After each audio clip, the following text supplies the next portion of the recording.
You've got to protect your retirement account. That's if you're lucky enough to have one, because soon it might be used to buy stock in a company that creates more losses than profit. The SpaceX IPO is set for June 12th, and it wants to raise $75 billion of your money. The thing that makes these IPOs so exciting is your money. The name tells us who the losers will be. IPO stands for initial public offering. The people who already own the stock are the ones who make a ton. Yes, employees who do the work and happen to own the stock too will get a lot of money as well.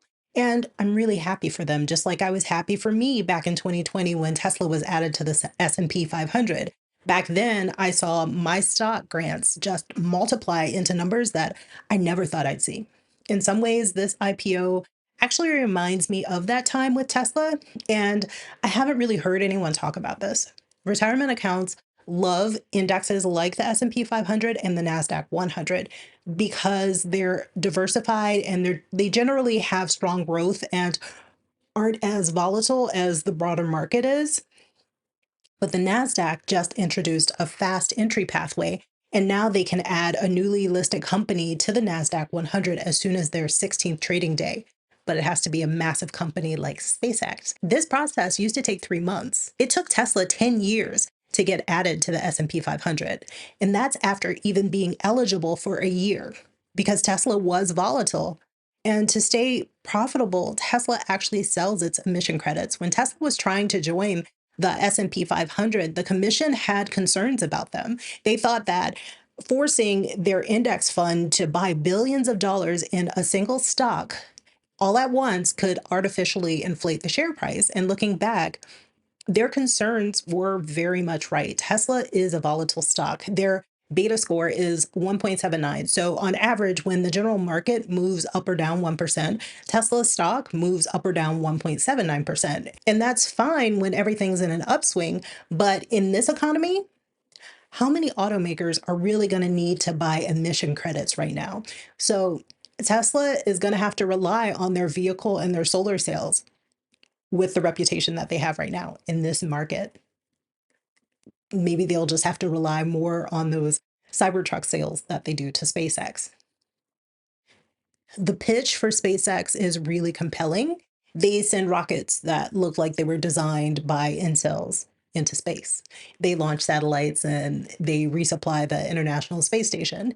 And one day they're going to send rockets to Mars. And on another day, XAI is going to understand the universe. But for now, it knows how to undress people. Starlink, though, it's a really interesting product. I even bought one of their satellite dishes a few years ago. It's still in the box and I can't return it. Maybe I'll turn it into a bird bath or something. I mean, impulse buying really is real. It's real like some of the technology that SpaceX has, but just because the story that they tell is good doesn't mean this IPO is good for public buyers. And I guess that's why they focus on their storytelling. Starlink is internet in the sky.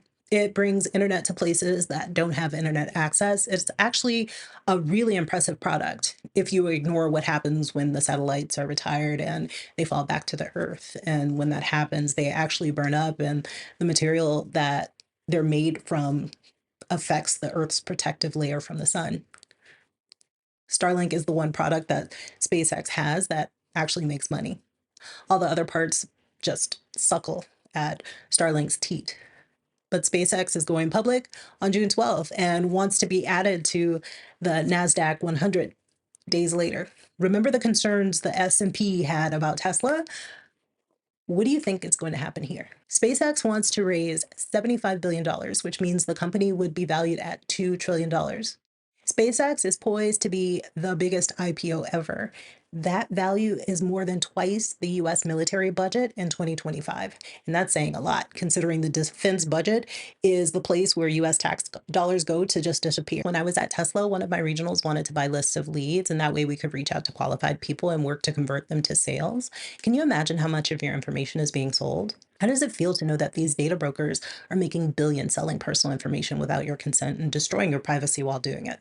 That's why I want to introduce to you Aura. What Aura does is protect your privacy by identifying data brokers selling your information, or it takes care of the hard part by automatically removing your information from these sites and keeping it off. There are other services that offer this too, but none of them offer as many features as Aura for the same price. They let you know if your personal information is found on the dark web.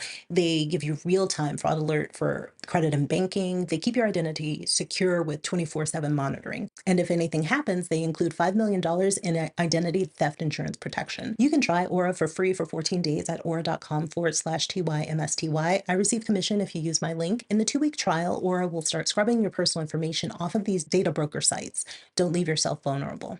Here are 3 questions that you should ask when somebody asks for money from you. Who makes the decisions? Who gets paid when things go well? And who takes the loss when things go poorly? For a long time, Musk said that he wouldn't sell SpaceX because he never wanted to lose control of it. In the IPO disclosure, we learned that each of his shares will get 10 votes, but shares held by regular investors only get 1 vote. It's like a family sitting down at the dinner table and choosing where they're going to go on their next vacation, but dad's vote overrides everybody else, no matter what anybody else wants. This system would give Red Skull 80% voting control. The drug using, baby daddy, immigrant, welfare queen would have 80% control. Also, only his class of shareholder can get rid of him as CEO. New York State Comptroller Thomas DiNapoli, New York City Comptroller Mark Levine, and California Public Employees Retirement System CEO Marcy Frost wrote to Musk on Wednesday, calling the planned IPO structure extreme and the most management favorable governance structure ever brought to the US public markets at this scale. I can agree with that, considering you can own a piece of SpaceX. You just can't have any say in how it's run or who runs it or for how long they get to run it. The people who wrote the letter are pension fund managers. They oversee retirement money for New York City, New York State, and Californians. Together, that's over $1 trillion in assets. That's money that belongs to teachers and to firefighters and to transit workers, people who don't make a lot of money. This system already favors insiders, and this IPO is worse than the system that we already have. This IPO is the liquidity event where the private early investors get to cash out. They got in on the ground floor and they get the all the upside. The public shareholders, they get the volatility. If SpaceX underperforms, if Mars stays a candy bar and doesn't become a destination, if XAI keeps burning money, if countries continue to defect from using Starlink, what happens to the ordinary people holding shares? Basically, they're left with stock that's worth less than what they paid. So once they're done climbing that career ladder out of the pits of hell, when they get to the top, they find out there's more ladder to climb because there's no money to sustain their retirement because the insiders have already walked away or secured their 0% interest margin loans. That's what happens when you put an unmarried baby daddy with multiple mamas who gives his kid ghetto names in power. Now, I know that Red Skull has a lot of kids and a lot of baby mamas, which means he needs a lot of money. But considering he's the richest man in the world, does he really need your money?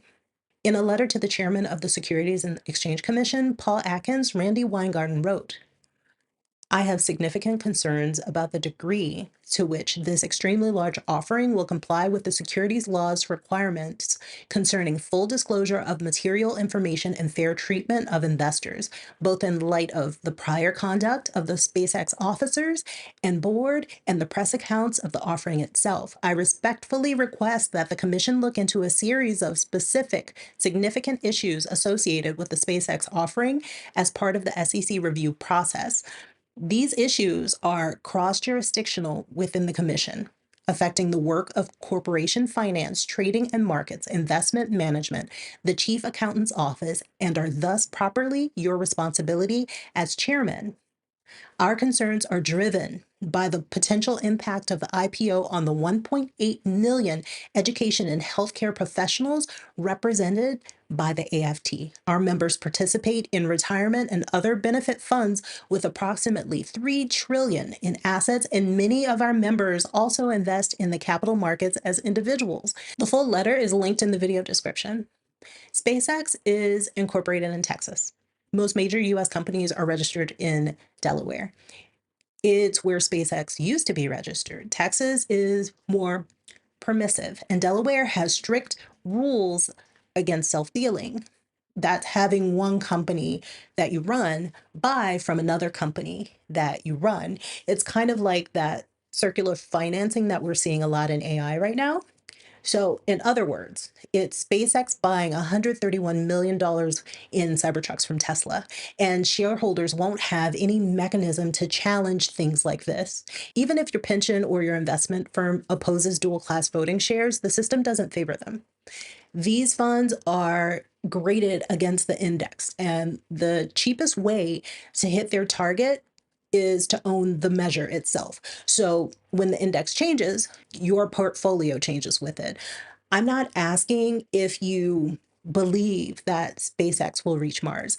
What I'm asking you to think is if you should fund its future. Because if we're learning from the past, we need to look back at Tesla. Reservations opened in 2017 for 2020 delivery of the Roadster 2.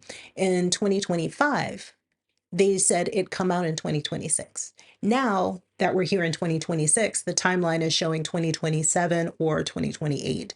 So, how would you feel if you had put down that $50,000 deposit, even with full self driving? As soon as Tesla took the LiDAR out of its vehicles, it was a wrap. I don't care how many cameras the car has, they can't see around things like LiDAR can. What I'm asking is if you're invested in the NASDAQ 100, think about how this IPO is going to affect you. And if you're not sure, check.